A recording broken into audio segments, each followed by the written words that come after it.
नए साल की शुरुआत हो चुकी है और साल का पहला दिन देश में कई बड़े बदलाव लेकर आया है।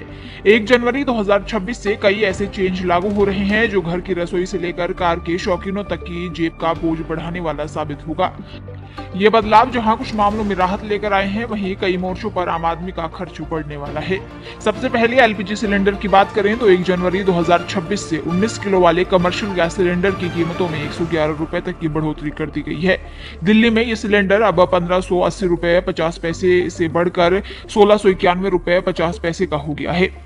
कोलकाता में इसकी कीमत 1684 से बढ़कर 1795 रुपए हो गई है। चेन्नई में भी इसके दाम बढ़े हैं और 1849 रुपए 50 पैसे कीमत है। वहीं मुंबई में दाम बढ़कर 1642 रुपए 50 पैसे हो गई है। इससे होटल, रेस्टोरेंट और छोटे कारोबारियों की लागत बढ़ने की संभावना है।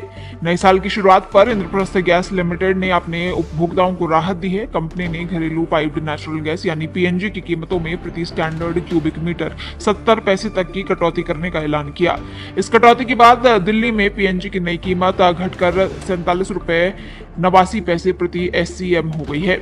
इस फैसले से खासतौर पर शहरी घरों को फायदा मिलेगा, जहां बड़ी संख्या में लोग खाना पकाने के लिए पीएनजी का इस्तेमाल करते हैं। बढ़ती महंगाई के बीच गैस की कीमतों में आई ये कमी घरेलू बजट पर बोझ कम करने में मददगार साबित हो सकती है और उपभोक्ताओं के लिए नए साल की एक सकारात्मक शुरुआत मानी जा रही है। बैंकिंग और डिजिटल पेमेंट से जुड़े नियमों में भी बदलाव लागू हो गए हैं। 1 जनवरी से यूपीआई और अन्य डिजिटल लेन देन के नियम पहले से ज्यादा सख्त कर दिए गए हैं, ताकि ऑनलाइन फ्रॉड पर लगाम लगाई जा सके।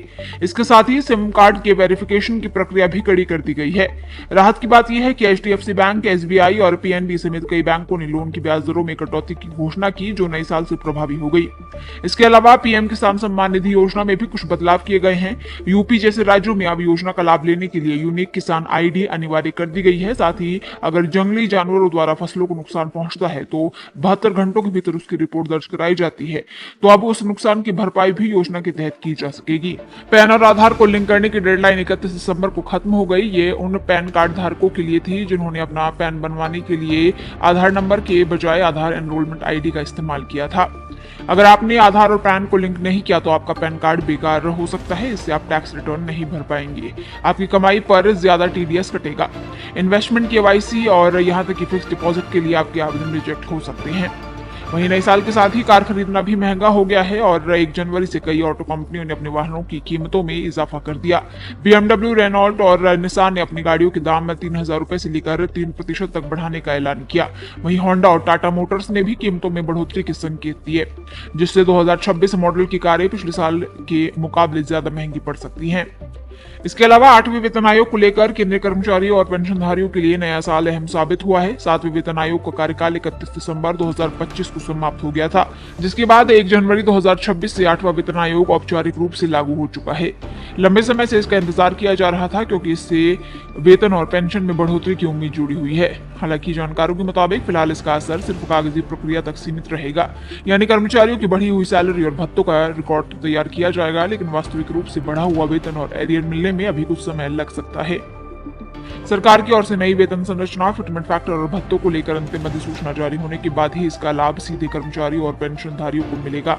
वहीं रेलवे ने टिकट बुकिंग की प्रक्रिया को ज्यादा ट्रांसपेरेंट बनाने के लिए आधार ऑथेंटिकेटेड बुकिंग विंडो की शुरुआत कर दी है। जिन यूजर्स का प्रोफाइल आधार से वेरीफाइड है, वे 5 जनवरी से एडवांस रिजर्वेशन पीरियड के पहले दिन सुबह 8 से शाम 4 बजे तक विशेष बुकिंग कर सकेंगे।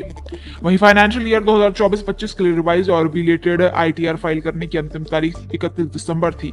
अगर आपने अपना रिवाइज आईटीआर फाइल नहीं किया तो आपका टैक्स रिफंड लटक सकता है। अब आपको अपडेटेड रिटर्न भरना पड़ेगा, जिस पर तगड़ा जुर्माना देना पड़ सकता है।